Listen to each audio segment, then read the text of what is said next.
जब हम spiritual tablet counsellor बने तो एक रुतबा, जैसे कहते हैं ना, आप हाँ भाई आप कुछ हो, आपकी कुछ डेजिग्नेशन है, आप लोगों को गाइड कर सकते हो, आपको तरीका पता चल गया। लोगों के जीवन में आसपास इतना सब कुछ घटित हो रहा है, तो आप कैसे उनको बाहर निकाल सकते हो। उसमें बहुत काम किया, लेकिन मैं हमेशा यही कहती हूँ, ये मेरी सोल प्रोग्रेशन है, मुझे अपनी आत्मा की उन्नति के लिए ये सब करना ही है। तो मुझे ऐसा लगता है कि जब जीवन में हमारे जीवन में चेंज आ रहा है, तो हम लोगों के जीवन में चेंज क्यों ना लाएं। जब लोगों को हम बताते हैं और उनके जीवन में चेंज आता है, तो आपके जीवन में ऑटोमेटिकली चेंज आता है। हम हैं PSSM पत्री जी के संग, हम हैं PSSM सांसों के संग।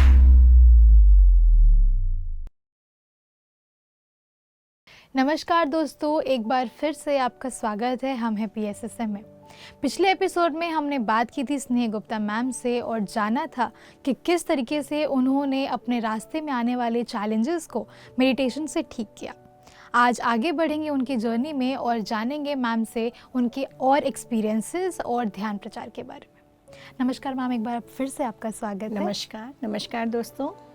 तो मैम, पिछले एपिसोड में जब हम गए तो आपने एक बहुत ही अच्छे अपने उस चैलेंज के बारे में बताया जो कि अनएक्सपेक्टेड था और वो ठीक भी हुआ। तो मैम, अब हम उसके आगे बढ़ते हैं और जानते हैं कि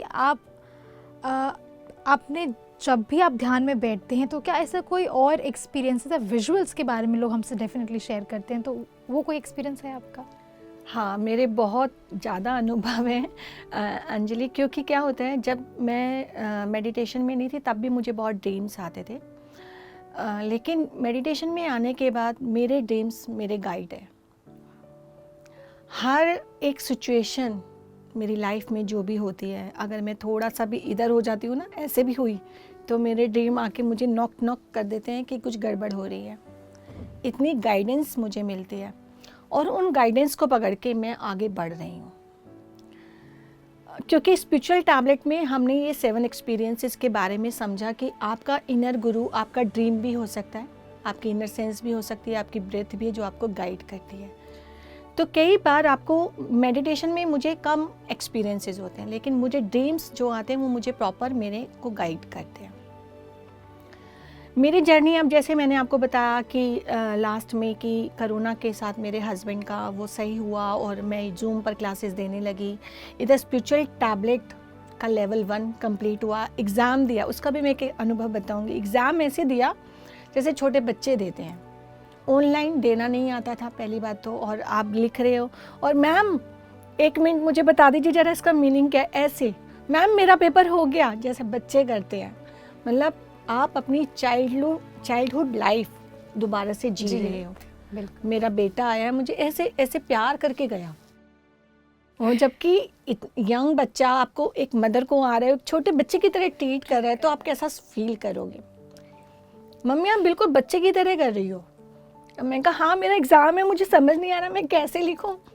और तो वो मेरी उसमें वो बहुत मज़ा आ रहा था एग्ज़ाम देने में। फिर जब हम स्पिरिचुअल टैबलेट काउंसलर बने तो एक रुतबा, जैसे कहते हैं ना, आप हाँ भाई आप कुछ हो, आपकी कुछ डेजिग्नेशन है, आप लोगों को गाइड कर सकते हो, आपको तरीका पता चल गया। लोगों के जीवन में आसपास इतना सब कुछ घटित हो रहा है, तो आप कैसे उनको बाहर निकाल सकते हो। उसमें बहुत काम किया। जीके सर ने प्लेटफॉर्म दिया, यूट्यूब चैनल हमारा स्पिरिचुअल टैबलेट हिंदी है, उसमें एवरी थर्सडे हमारा एक एपिसोड आता था। जो आप एक माइक नहीं पकड़ सकते, स्क्रीन के सामने खड़े नहीं हो सकते, उस पे जाके आप यूट्यूब लाइव दे रहे हो। आपकी जर्नी कितनी चेंज हो गई, मतलब आप 0 पे थे और 180 पे आ गए सीधा। माइक पकड़ना आ गया, आपको बोलना आ गया, लोगों से बात करना आ गया, लोगों को समझाना आ गया। मैं अकेले कहीं नहीं जा सकती, अब मैं अकेले ट्रैवल करके यहाँ पर भी आ जाती हूँ। मुझे सब कहते हैं इतना चेंज आ गया है, इतनी कॉन्फिडेंट हो गए हो, अब तो बहुत बदलाव जीवन का नज़र आता है सबको। अपने अंदर तो इंसान को नज़र आता है, लेकिन दूसरा बदलाव वो है जब लोगों को नज़र आए आपके अंदर वो चेंज। एक बार ये मेडिटेशन का एक्सपीरियंस है। एक बार मैं बैठी हुई थी, कालका नवरात्रे चल रहे थे, तो कालका मैया ने मेरे हाथ पे आके कलावा बांधा। मुझे मंत्र चैंटिंग सुनाई दी। एक बार का अनुभव ऐसा हुआ कि मैं सो रही थी, वो तो बहुत फनी है, आप हंसोगे, और आप आउट ऑफ बॉडी आ गए, और मैं ट्रैवल करने तो गई नहीं, अपने हस्बैंड को जगाने में लग गई। मैं इतनी खुश हो गई, इतनी एक्साइटेड हो गई कि मेरी बॉडी ऐसे लेटी हुई है और हस्बैंड साथ में सो रहे हैं, और मैं कह रही हूँ सुनो सुनो देखो मैं बॉडी से बाहर आ गई हूँ, मुझे देखो तो सही।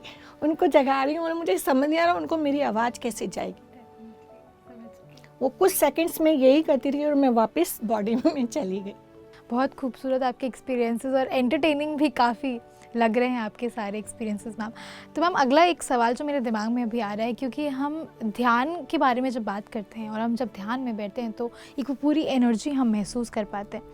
तो मैम क्या आपने कभी पिरामिड के अंदर बैठ के ध्यान किया है? हाँ, मैंने सबसे पहला ध्यान जो पिरामिड में किया, अपने घर में तो मैंने पिरामिड्स लगा ही रखे हैं, स्टार्टिंग से लगा रखे हैं, 2015 से ही लगा रखे हैं 2x2 के। और लेकिन जो मेन सफदरजंग में सबसे पहले मैंने ध्यान किया, और उसके बाद मैंने विवेक विहार में पिरामिड में ध्यान किया। या तो मैं ये कह सकती हूँ पिरामिड एनर्जी मैं उसी के साथ चल रही थी, तो मुझे उसका ही ज़्यादा इफ़ेक्ट नहीं पड़ा। लेकिन मुझे उस बात पिरामिड एनर्जी का एक अनुभव बहुत समझ में आता है कि मुझे कुछ समझ नहीं आता, कोई कंसेप्ट समझ नहीं आता, तो मैं पिरामिड लगा के जब मेडिटेट करती हूँ और उसको पढ़ती हूँ तो वो मुझे तुरंत समझ में आता है। मतलब ये मैं बच्चों को भी समझाती हूँ कि आप ऐसा करो, आपको कोई कंसेप्ट समझ नहीं आ रहा तो आप ऐसा करोगे 101% आपको समझ में आएगा। ये चीज़ मुझे बहुत नज़र आती है। और पिरामिड पावर तो मैंने आपको अपने हस्बैंड के बारे में भी बताया कि वो लगाने से आप वो कितने हील हुए। लास्ट ईयर मेरे पैर में फ्रैक्चर हुआ था। मतलब बाद में मैं सब लोगों से ऐसे ही सुनती हूँ कि फ्रैक्चर के बाद बहुत ज़्यादा प्रॉब्लम रहती है, पेन रहता है, ये रहता है, वो रहता है। तो मैंने अपने प्लास्टर के ऊपर मंडाला आर्ट बनाई और मैंने पिरामिड बांध के रखा। मेरा 2 महीने में पैर बिल्कुल ठीक हो गया। और उसके बाद मैं यहाँ शूट्स करने के लिए, संपूर्ण स्वास्थ्य के लिए भी आने लगी, और आज मुझे कोई दिक्कत नहीं होती अपने पैर को लेके। मैंने मेडिटेशन में आने के बाद पेंटिंग तो मैं पहले भी करती थी, फैब्रिक और नेल पेंटिंग, बट वो कहीं छूट गई थी। मंडाला आर्ट सीखी, डॉट पेंटिंग सीखी। मंडाला आर्ट से समझ में आपका कंसंट्रेशन पावर बहुत बढ़ता है। डॉट पेंटिंग से जब आप एक एक डॉट लगाते हो तो आपका कंसंट्रेशन और पेशेंस लेवल बढ़ता है। और मैंने ये करा, जब पेशेंस लेवल नहीं रखती तो वो डॉट ख़राब होने लगती है, और जब मैं पेशेंस से करती हूँ तो वो डॉट एकदम इक्वल आने लगती है, तो वो मेरा पेशेंस लेवल भी इंक्रीज़ करती है।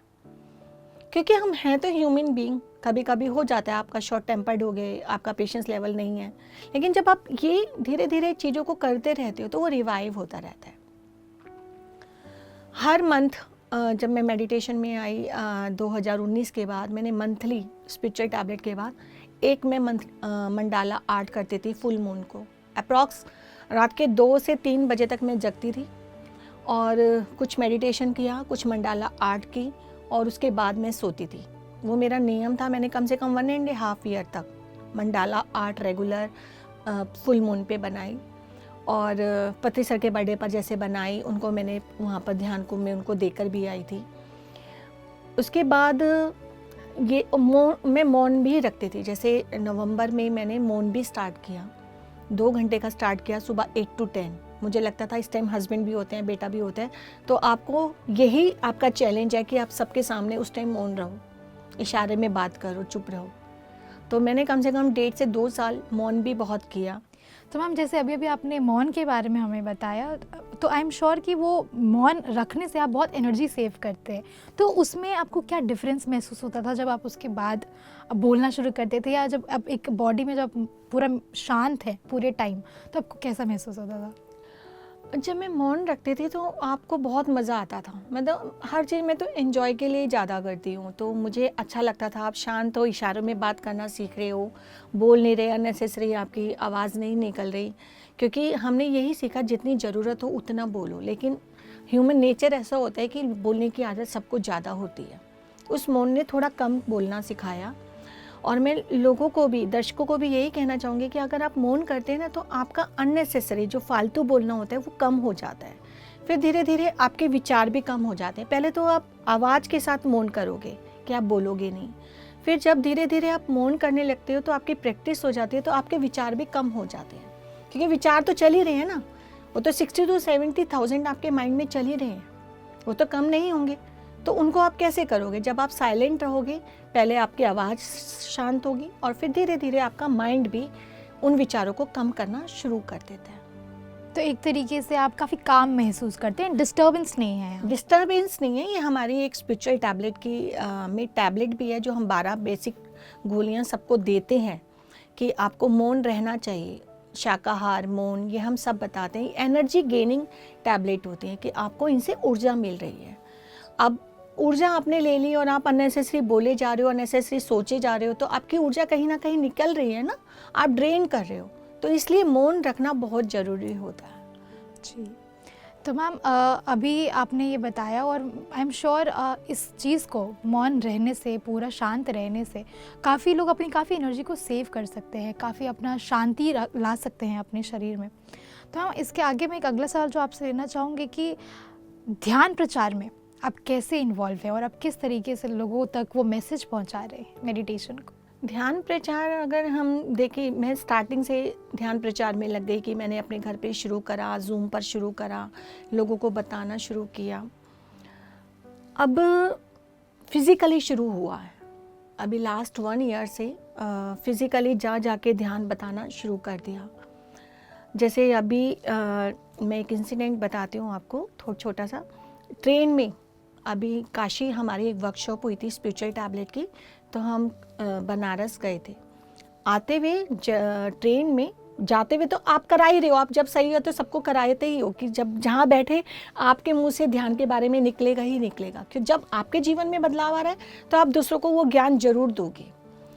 तो मेरी तबीयत बहुत ख़राब थी आते हुए, और मेरी फ्रेंड थी साथ में, हमें कोल्ड बहुत हो रहा था, हम सो गए रात को। सुबह उठी तो वो एक जंजीर नीचे आ रही थी, उसकी चेन वो बंधी हुई। मैंने कहा पता नहीं ये क्यों लटक रही है, और मैं ऐसे देख रही थी तो सामने से वो CBI ऑफिसर्स बैठे हुए थे। तो बोले मैम, मैं कहा हाँ जी सर बोलिए। कह रहे हैं आपको पता है आपके ऊपर वाली बर्थ पे कौन है? मैं कहा नहीं सर मुझे तो नहीं पता। बोले आपके ऊपर एक कैदी है जिसे चेन से बांधा हुआ है, वो चेन ये लटक रही है आपके बर्थ के ऊपर। मैं हैरान, और मैंने उठ के देखा और मैंने तो छोटा सा बच्चा है, ये क्या करेगा?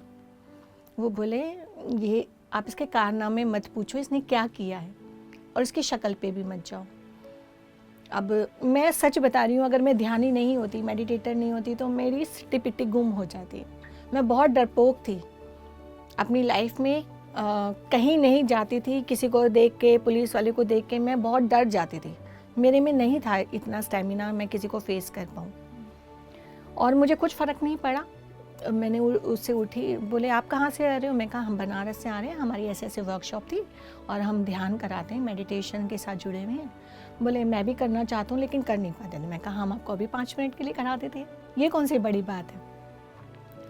मैंने उनको 5 से 7 मिनट, वो कैदी ने भी ध्यान किया और बाकी उन 3 CBI ऑफिसर्स ने भी ध्यान किया।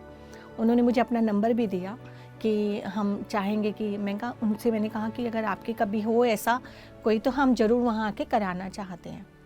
तो बोले ठीक है हम आपको कांटेक्ट करेंगे। और वो जो कैदी था, बच्चा था, वो बोला हमारे तो वहाँ पे कराते हैं जेल में। मैं कहा बेटा जब कराते हैं तो तुम करते क्यों नहीं और ऐसे काम क्यों कर रहे हो? तो मुझे ऐसा लगा ये बीज बचपन से डलना चाहिए ध्यान का। ओशो जी ने बहुत अच्छे से समझाया है कि जब आप ध्यान करते हो ना तो आपको एक मन का सेटिस्फेक्शन मिलता है। हर किसी को क्या चाहिए? एक पल की शांति तो चाहिए होती है, हम किसी भी रूप में होते हैं चाहे। आज इतना करप्शन हो रहा है, गली गली में इतने रेप्स वगैरह सब हो रहे हैं, क्या वो एक अपने मन को सेटिस्फाई करने के लिए तो ये गलत काम करते हैं? तो वो ध्यान का बीज अगर उनके अंदर जाए, वो सेटिस्फेक्शन उनको वो मिल जाए, तो वो इस चीज़ से बाहर आ सकते हैं। मुझे वो बात बहुत अंदर तक फील होती है। मैंने अभी 4 वीक्स हो गए हमारे घर के शादरा में MCD स्कूल्स में मैं गई, 2 जगह गई थी। एक जगह मुझे परमिशन मिली अपनी टीम के साथ, मेरे फ्रेंड्स मेरा साथ दे रही हैं, 4-5 लोग हैं हम। उन्होंने परमिशन दी, उनकी मैम ने, कि एवरी वेडनेसडे को आप आके यहाँ ध्यान कराओ। हम बहुत खुश होके गए और उसी दिन हम एक ओल्ड एज होम में भी गए, वहाँ पर भी ध्यान कराया हमने। उनको थोड़ा, उनकी सर्कमस्टांसेस ऐसे हैं, उनको इतना समझ नहीं आया, उनकी चीज़ें ऐसी हैं, तो वहाँ भी रेगुलर स्टार्ट नहीं किया। लेकिन यहाँ हम हर वीक जाते हैं वेडनेसडे को। वहाँ के बच्चे शुरू में माइक नहीं पकड़ रहे थे, अब कहते हैं हम आगे आएंगे, हम बोलेंगे, हम अपना अनुभव बताएंगे। उनके कल परसों प्रिंसिपल ने भी बोला, ये चेंज मैंने देखा कि ये फट से आगे आ रहे हैं माइक को पकड़ के बोलने के लिए। मैंने कहा हमें इतने साल लग गए माइक को पकड़ के बोलने के लिए, और ये आज 5, 6, 7 साल के बच्चे देखो माइक पे कैसे बोल रहे हैं। एक बच्चे ने से मैंने प्रश्न किया, बेटा आप ध्यान कर रहे हो? बोले हाँ कर रहे हैं। कुछ लोग रेगुलर बच्चे कर रहे हैं, कुछ बदलाव लगा आपके अंदर? तो बच्चा वो बोला हाँ, मुझे ये लगा कि पहले मुझे इंग्लिश समझ में नहीं आती थी, अब मुझे थोड़ी थोड़ी समझ में आने लगी है। तो मेरा है टारगेट कि मैं उनको पिरामिड, पेपर पिरामिड बनवाऊं और उनके हर बेंच पे रखवाऊं, कि ये रिसर्च मैं ज़रूर करना चाहूँगी उनके साथ 40 डेज़ के लिए, कि भाई वो उन बच्चों को बदलाव देखें कि उन बच्चों में कितना चेंज आ रहा है पिरामिड के साथ मेडिटेशन करने के साथ उनका जीवन कितना चेंज हो रहा है। क्योंकि MCDs में आपको पता है किस तरह का बैकग्राउंड के बच्चे आते हैं, उनको ये ध्यान अगर मिल जाए तो वो सही राह पे आगे बढ़ेंगे। बड़ों से ज़्यादा मुझे लगता है कि बच्चों में ये बीज पड़ना चाहिए। हम जगह जगह अब हम एक मंथली, हमारी स्पिरिचुअल टैबलेट टीम की मंथली, जून से हमने मई से स्टार्ट किया हुआ है, एक मंथ में एक वर्कशॉप भी हम करते हैं। अभी हमने सबसे पहले 3 डेज़ वर्कशॉप करी विवेक विहार में, वो बहुत सक्सेसफुल रही हमारी स्पिरिचुअल टैबलेट की, जिसमें हम छोटे छोटे कंसेप्ट्स बताते हैं। जैसे आपको रिलेशनशिप इशू है तो आप उसे कैसे ठीक कर सकते हैं। हमारी 12 बेसिक टैबलेट्स हैं, जैसे आप पैरासीटामोल, डेक्लोफेनिक ऐसे ही हम नॉर्मली ले लेते हैं, हमें फीवर है या कुछ भी, ऐसे ही हमारी स्पिरिचुअल टैबलेट की 12 बेसिक टैबलेट्स हैं, जो हर किसी को अगर हम अपने जीवन में उतारें तो हमारे को 70% प्रॉब्लम्स आएंगी ही नहीं। अगर आएंगी, क्योंकि आपके कार्मिक अकाउंट है या कुछ भी जो आपने क्रिएट किया हुआ है वो तो आपको फेस करना ही है, लेकिन आपको उसका तरीका समझ में आएगा कि आप उसे कैसे कर सकते हो। फिर हमारी 2nd वर्कशॉप हमने करी अशोक विहार, फिर 3rd हमारी हुई नजफगढ़ पिरामिड में, उसमें बहुत अच्छा हमें रिस्पांस मिला। 4th हमने अभी विवेक विहार में पिरामिड में करी है। अब नेक्स्ट हमारा जो वर्कशॉप का एक पार्ट है आनंदो ब्रह्मा, जिसके बारे में आनंदो ब्रह्मा आपको बताएं तो क्या होता है। हम लक्ष्मी, पार्वती, सरस्वती माँ, लक्ष्मी हमें कहती है सेवा, जो पति सर ने बताया, पार्वती कहती हैं ध्यान, और जो सरस्वती माँ क्या कहती हैं, जो आपके अंदर कला है, हम उसे नहीं निकालते तो वो अंदर कहीं ना कहीं दब जाती है। तो लक्ष्मी आपको पता है कि लक्ष्मी सेवा जी की सेवा करती हैं और पार्वती ध्यान की हैं, और सरस्वती माँ जो ज्ञान या हमारे अंदर कला होती है उनकी देवी है। अब हम ध्यान भी कर रहे हैं, सेवा भी कर रहे हैं, लेकिन कला को हम बाहर नहीं निकालते, कहीं ना कहीं वो दबी हुई हैं। हम बाथरूम सिंगर हैं, बाथरूम डांसर हैं, बहुत अच्छी ड्राइंग आती है, लेकिन सब भूल चुके हैं। जैसे मैं भूल चुकी थी और मैंने अपनी मंडाला आर्ट को बाहर निकाला, या मैंने वो सीखी, नई लर्निंग सीखी, उससे मुझे समझ में आया कि पेशेंस लेवल आपका कैसे बढ़ता है। तो ऐसे ही ये एक प्लेटफॉर्म है आनंदो ब्रह्मा। जब आप तीनों देवियों को, तीनों खुशियों को अपने जीवन में अपना लेते हैं तो आनंदो ब्रह्मा की स्थिति में आते हैं। एक तरह का एक कल्चरल प्रोग्राम होता है जिसमें हम नए लोगों को इनवाइट करते हैं, चाहे वो मेडिटेटर हैं, चाहे वो कोई भी है, नहीं है मेडिटेटर नहीं है तो भी आ सकते हैं, वेजिटेरियन है, नॉन वेजिटेरियन है, क्योंकि वो अपनी कला को दिखाएंगे, कला के साथ साथ ध्यान करेंगे तो उन्हें समझ में आएगा कि हमें आगे कैसे बढ़ना। कंसेप्ट क्लियर होगा। मैम एक और आखिरी सवाल जो मैं आपसे लेना चाहूँगी वो ये कि जिस तरीके से आपने बहुत खूबसूरती से बताया आपने ध्यान प्रचार के बारे में, क्या अनुभव आपने लिए जब आपने वो किया? क्योंकि समझ में आता है कि हम लोग एक पूरा तैयार कर रहे हैं तरीका कि हम किस तरीके से लोगों तक ये चीज़ पहुंचाएं, अपने दर्शकों तक ये बातें पहुंचाएं कि कितना महत्वपूर्ण है ध्यान हमारे लिए। तो उसके बाद की वो जो खुशियाँ, वो जो एहसास होता है जो हम सब लोग एक्सपीरियंस करते हैं, उसके बारे में थोड़ा हमें बताइए। आपके इस प्रश्न से मेरे अंदर इतनी एनर्जी मुझे अभी भी फील हुई है देखिए, जब आप ध्यान प्रचार करते हैं या लोगों को बताते हैं, आपकी भावना निस्वार्थ होती है। हम ये सोच के नहीं करते कि हमारे मन में ये रहता है इनके जीवन में बदलाव आए, ना कि हमारे जीवन में कुछ चेंज आए। मेरा मोटिव यही रहता है। मुझे बहुत प्रश्न उठते हैं कि तुम क्यों कर रही हो, इसमें कुछ नहीं मिलता, कुछ नहीं करना। लेकिन मैं हमेशा यही कहती हूँ, ये मेरी सोल प्रोग्रेशन है, मुझे अपनी आत्मा की उन्नति के लिए ये सब करना ही है।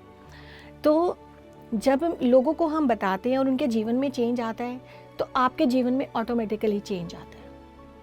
वो आपके स्पिरिचुअल चाइल्ड बन जाते हैं, जिसे हम कहते हैं आध्यात्मिक बच्चे, जिनको आप सिखा रहे हैं, बता रहे हैं, तो आपके बच्चे के जीवन में ऑटोमेटिकली चेंज आएगा। तो उससे वो खुशी कितनी मिलती होगी आपको? मतलब अब देखो, मुझे मेरे घर में कुछ करना नहीं पड़ता, कुछ सोचना नहीं पड़ता, सब कुछ ऑटोमेटिकली अपने आप होता जाता है, हो रहा है और चल रहा है कि क्या करना है, बेटे को आगे कैसे बढ़ना है। मुझे कुछ नहीं सोचना पड़ा, उसकी अपने आप एक के बाद एक अपॉर्चुनिटीज उसके जीवन में अपने आप आ रही हैं। तो मुझे ऐसा लगता है कि जब जीवन में हमारे जीवन में चेंज आ रहा है, तो हम लोगों के जीवन में चेंज क्यों ना लाएं। द्वाराहाट भी गई मैं प्रचार करने के लिए, जीके सर के साथ गई, एक ट्रिप जीके सर के साथ किया, एक ट्रिप उनकी सिस्टर आई थी डॉक्टर जीके की, उनके साथ किया। जगह जगह बैनर्स लगाए, नो पार्किंग बोर्ड्स के ऊपर पूरा मैसेज टाइप करा। वहाँ हमारा द्वाराहाट में एक सेंटर भी बना हुआ है, पिरामिड्स उसमें लगाए हुए हैं कि लोग वहाँ आके ध्यान करें, और एक रेजिडेंशियल सेंटर भी बना हुआ है वहाँ पर कि वहाँ लोग रहें और प्रचार करें और ज़्यादा से ज़्यादा लोगों को सिखाएं। तो द्वाराहाट में, हल्द्वानी में भी सेशंस किए मैंने। बस अब जीवन का यही लक्ष्य है कि स्पिरिचुअलिटी में आगे बढ़ना ही है, और कोई है ही नहीं चीज़। जहाँ बैठो वहाँ यही शब्द निकलते हैं कि आप ध्यान करो, करके देखो, नहीं समझ आए छोड़ दो ना, कौन आपको जबरदस्ती कर रहा है। कोशिश तो करो। कई बार लोग हमारे ऊपर ही क्वेश्चंस करते हैं कि आप ध्यान करो तो आपको तकलीफ क्यों आ रही है भाई। अब बताइए, तकलीफ तो जो हमने क्रिएट करा है आएगी ना। ध्यान अब हम करने लगे हैं 4 साल से, हमें समझ में आई है, अब ज्ञान से समझ में आ रहा है ना कि हमने क्या क्या, और इतने जन्मों के जो हम क्रिएशन करके आए हैं, अपने सबकॉन्शियस माइंड में फीड करके आए हैं, वो तो हम भोगेंगे। पहले ब्लेमिंग मोड में रहते थे, वो ब्लेमिंग मोड आपका खत्म हो जाता है। आपको समझ आता है कि you are the creator on, कोई और नहीं है। जजमेंट खत्म हो जाती है, इंटरफेरेंस खत्म हो जाता है, जो हम डेली लाइफ में ज़्यादातर करते हैं हस्बैंड के साथ, बच्चों के साथ। तुम ऐसा क्यों कर रहे हो, ऐसा नहीं करना, ये नहीं करना। काफ़ी चीज़ें ठीक हो जाती हैं। बहुत सारी चीज़ें ध्यान में आने के बाद आपको समझ में आती है, जब आप ज्ञान लेते हो और उस ज्ञान को अपने जीवन में उतारते हो। जी, बहुत खूबसूरती से मैम आपने अपनी पूरी जर्नी हमारे साथ बताई, और मैं पूरा का पूरा एक पिक्चर क्रिएट कर ली हूँ अभी मेरे अपनी आंखों के सामने कि कितना ही अच्छा लग रहा है। आपने कितने उस पॉजिटिविटी के साथ वो शुरू भी किया, जब आपने बताया कि आपका बचपन भी कितना पॉजिटिव था, आप कितनी हंसती खेलती से एक बच्ची थी, फिर आपका ये पूरा का पूरा जर्नी। तो आपकी ज़िंदगी में पॉजिटिविटी हर जगह रही है, और आपने बहुत ही अच्छे से इस चीज़ को आगे भी डिलीवर किया है। तो दर्शकों, देखा आपने कि कैसे स्नेह गुप्ता मैम ने अपनी पूरी जर्नी हमारे साथ शेयर की, और उन्होंने कितनी आसानी से हमें ये बताया कि ध्यान करना बिल्कुल मुश्किल नहीं है, आप भी ध्यान करिए। तो इसी तरह देखते रहिए PMC हिंदी, और देखते रहिए हम हैं PSSM। तब तक के लिए नमस्कार। हम